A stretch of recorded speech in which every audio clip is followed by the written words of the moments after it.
கார்த்திகை மாதம் ஆரம்பித்தோடனே சபரிமலை ஐயப்பன் நாட்டம் ஆரம்பிச்சிருச்சு அப்படின்னு சொல்லுவாங்க. நம்ம வேண்டுதலை உடனே நிறைவேற்றும் ஐயப்பன். சபரிமலையிலேருந்து வீட்டுக்கு மறந்து கூட எடுத்துகிட்டு வரக்கூடாத பொருள் என்ன அப்படின்றதையும், தேங்காவே நம்ம ஏன் இருமுடியில் கட்டுறோம் அப்படின்றதையும் தான் நம்ம இந்த வீடியோவில் பார்க்க போகிறோம். அதுக்கு முன்னாடி புதுசாக யாராவது நம்ம சேனலை பார்க்குறதா இருந்தால் சப்ஸ்கிரைப் பண்ணிக்கோங்க. பக்கத்தில் இருக்க பெல் ஐக்கானை கிளிக் பண்ணிக்கோங்க. வாங்க இப்போ வீடியோக்குள்ளே போகலாம்.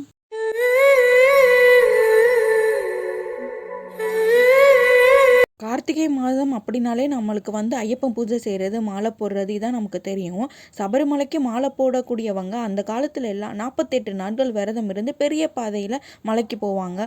ஆனால் இப்போ அதெல்லாம் கொஞ்சம் கொஞ்சமாக மாறி மாலை போடுறாங்க. ஆனால் ஒரு வாரம் 18 நாள் விரதம் இருந்து சபரிமலைக்கு போயிட்டு வர்றது இந்த மாதிரியெல்லாம் இருக்குது. இப்போ நம்ம சபரிமலைக்கு போகிறோம் அப்படின்னா அந்த முழு பலன் நமக்கு கிடைக்கணும். என்னால் இப்போ 48 நாட்கள் விரதம் இருக்க முடியலை, ஒரு வாரம் இருந்து நான் போயிட்டு வரேன் அப்படின்னாலும் எப்படி அந்த முழு பலனை பெற முடியும், அதை பற்றி தான் நம்ம இப்போ பார்க்க போகிறோம்.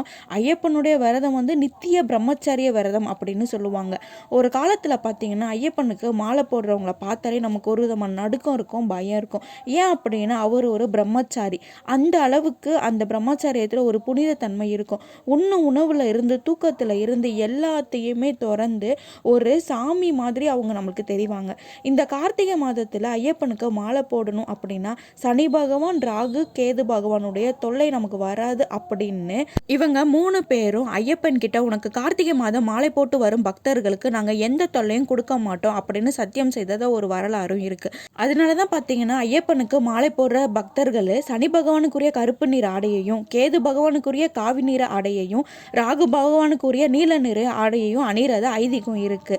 நம்ம எத்தனை நாட்கள் மாலை போட்டு விரதம் இருக்கலாம்னு பார்த்தீங்கன்னா குறைந்தபட்சம் 28 நாட்கள் விரதம் இருக்கணுங்க. அப்படின்னா ஓரளவுக்கு நமக்கு நல்ல பலன் கிடைக்கும். ஐயப்பனுக்கு மாலை போடுறவங்க பார்த்தீங்கன்னா நம்ம உடலுக்கு முக்கியத்துவம் கொடுக்கக்கூடிய எல்லா பொருளையுமே துறக்கணும் அப்படின்னு சொல்றாங்க. அதாவது பார்த்தீங்கன்னா நம்மளுக்கு இப்போ குளிர்காலம் இருக்கு அப்படின்றனால எல்லாரும் பஞ்சு மெத்தையில போர்வை போட்டுட்டு தூங்குவோம். ஆனால் மாலை போடுறவங்க பார்த்தீங்கன்னா அந்த எல்லாத்தையுமே துறக்கணும் அப்படின்னு சொல்றாங்க. அதே மாதிரி அசைவம் சாப்பாடும் சாப்பிடக்கூடாது அப்படின்னு சொல்றாங்க. அதே மாதிரி பார்த்தீங்கன்னா ஒருவேளை மட்டும்தான் உணவு எடுத்துக்கணும் அப்படின்னும் இருக்கு. மதியானம் மட்டும் சாப்பிடுவாங்க, இல்லை காலை மாலை பழம் இது மட்டும் சாப்பிட இருக்கிறவங்களும் இருக்காங்க. மாலை போடுறவங்க கண்டிப்பாக குருசாமி கிட்ட போய் தான் மாலை போடணும். அந்த மாலையும் பார்த்தீங்கன்னா துளசி மாலையும் ருத்ராட்ச மாலையும் இணைஞ்சது போல தான் நம்ம போடணும். ஏன்னா சிவபெருமானும் பெருமாளுக்குரிய குழந்தை ஐயப்பன், அதனால நம்ம இது ரெண்டையுமே சேர்த்து தாங்க போடணும். காலை மாலை 2 வேளையுமே குளிக்கணும், சந்தனம் குங்குமம் போட்டு கண்டிப்பாக வைக்கணும், சரணம் கண்டிப்பாக சொல்லணும், 108 முறை சரணம் சொல்லணுங்க. இப்போ நம்ம சபரிமலையிலிருந்து வீட்டுக்கு திரும்ப மறந்து எடுத்துட்டு வரக்கூடாத பொருள் என்ன அப்படின்றத பார்க்கலாங்க. சபரிமலைக்கு மாலை அணிவிச்சு விரதம் இருக்கும் பக்தர்கள் கடைப்பிடிக்க வேண்டிய விஷயங்கள், தவிர்க்க வேண்டிய விஷயங்கள் போன்ற விதிமுறைகள் நிறைய இருக்கு, அது நமக்கு தெரியும். ஆனால் சபரிமலை பயணத்தின் போது கடைப்பிடிக்க வேண்டிய விதிமுறைகள், செய்யக்கூடாதவை என சில விஷயங்களும் இருக்குங்க. சபரிமலைக்கு செல்பவர்கள் தெரியாமல் செய்யும் சில தவறுகள் அவர்களின் விரத பலன் அளிக்காமல் போவதுண்டு, பெரும் துன்பம் தேடி வருவதற்காக காரணமாக அமைஞ்சு விடுது. அப்படி சபரிமலையிலிருந்து திரும்பும் போது ஐயப்ப பக்தர்கள் பலரும் செய்ய தவறுகள் பற்றி தாங்க நம்ம பார்த்துக்கிட்டு இருக்கோம். சபரிமலை பயணம் என்பது மிகவும் புனிதமான கடுமையான பயணம். கலியுக வரதனான கண்கண்ட தெய்வமாக சுவாமி ஐயப்பன் வீட்டிலிருந்து அருள்புள்ளும் மலையே சபரிமலை.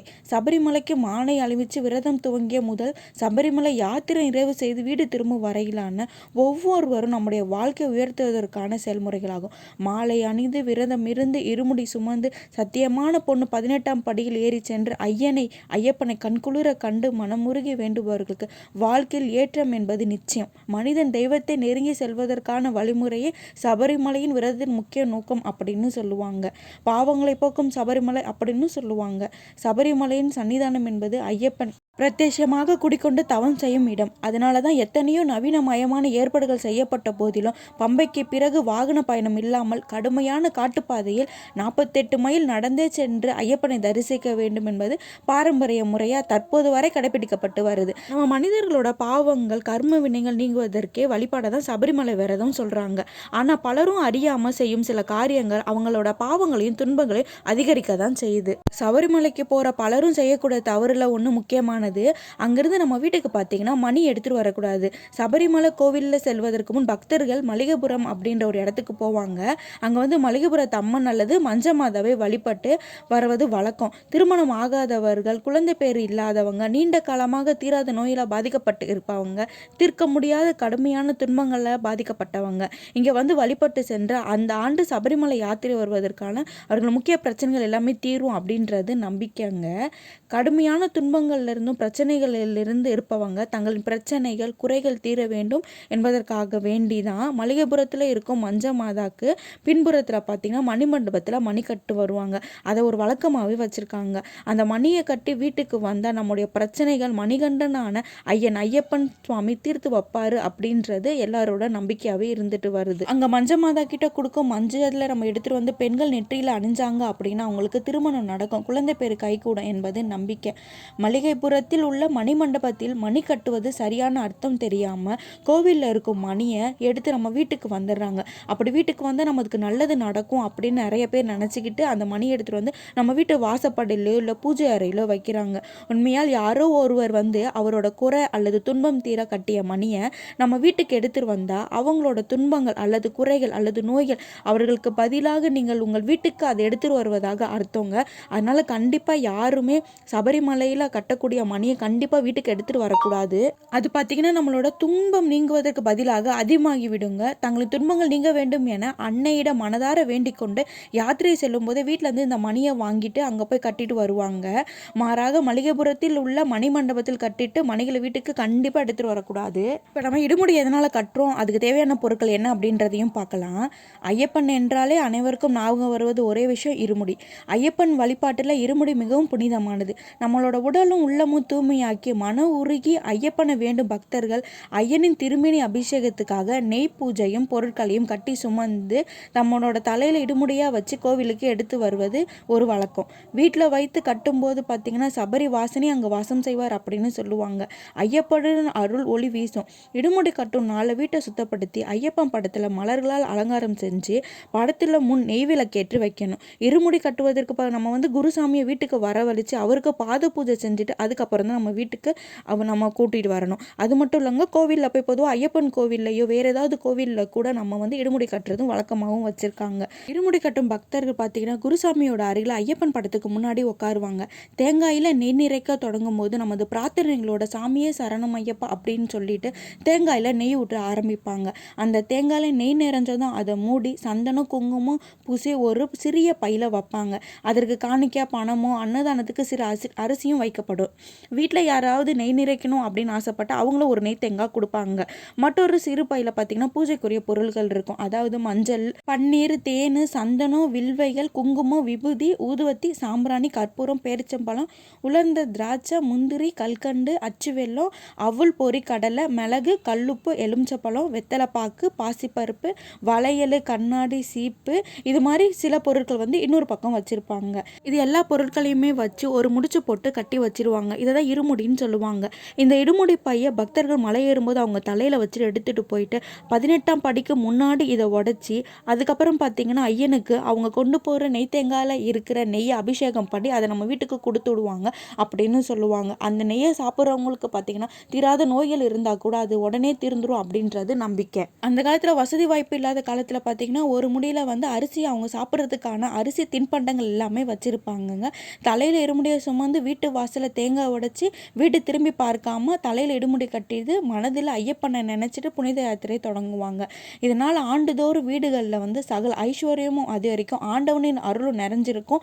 கோயில்களில் வைத்தும் இருமுடி கட்டும் புறப்படலாம். பள்ளிக்கட்டு சபரிமலைக்கு யாரைக்கான சுவாமியைக்கான என்ற சரணம் கோஷத்தோடு மலை ஏறுவோம், வாழ்வில் வளம் பெறுவோம் அப்படின்னு சொல்லுவாங்க. இப்போ நம்ம நெய்த்தங்காய் எப்படி உருவாச்சு அப்படின்ற வரலாறை பார்க்கலாம். பக்தல மகாராஜா ஐயப்பனை தரிசனம் பண்ண மலை ஏறி போயிருக்காரு. மலை அடைய பல நாட்கள் ஆயிருக்கு. அதனால கெட்டு போகாத நெய் எடுத்து செல்லும் வழக்கம் இருந்திருக்கு. தேங்காயில் நெய் ஊற்றி எடுத்துகிட்டு போனால் கெட்டு போகாது அப்படின்றதுக்காக அதை எடுத்துகிட்டு போயிருக்காங்க. தேங்காய் ஏன் எடுத்தாங்க அப்படின்னு கேட்டிங்கன்னா சிவனும் விஷ்ணுவும் ஒன்றா இருக்கிறது ஐதீகம் அப்படின்றனால அது வழியாக ஐயப்பன் வந்தார் அப்படின்றதுக்காக தேங்காயில் நெய் ஊற்றி எடுத்துகிட்டு போகிறது வழக்கமாக வச்சுருந்துருக்காங்க. அதை நினைவு கூறும் வகையில் தான் சபரிமலைக்கு செல்லும் பக்தர்கள் இருமுடிக்கு கொண்டு செல்லும்போது அதில் நெய் தேங்காய் முக்கிய பங்கு வகிக்குது. நெய் தேங்காவை கொண்டு போய் ஐயப்பனுக்கு அபிஷேகம் செய்துட்டு அதை பிரசாதமாக நம்ம வீட்டுக்கு எடுத்துகிட்டு வராங்க. சபரிமலை ஐயப்பனோட சிலை பார்த்திங்கன்னா சுமார் 1800 வருஷத்துக்கு முன்னாடி மரத்தால் செய்யப்பட்ட தார் சிலையாக தான் இருந்திருக்கு. அதன் காரணமாக தான் அப்போது வரைக்கும் பார்த்திங்கன்னா ஐயப்பனுக்கு நெய் அபிஷேகம் நேரடியாக செய்ய மாட்டாங்களாம்.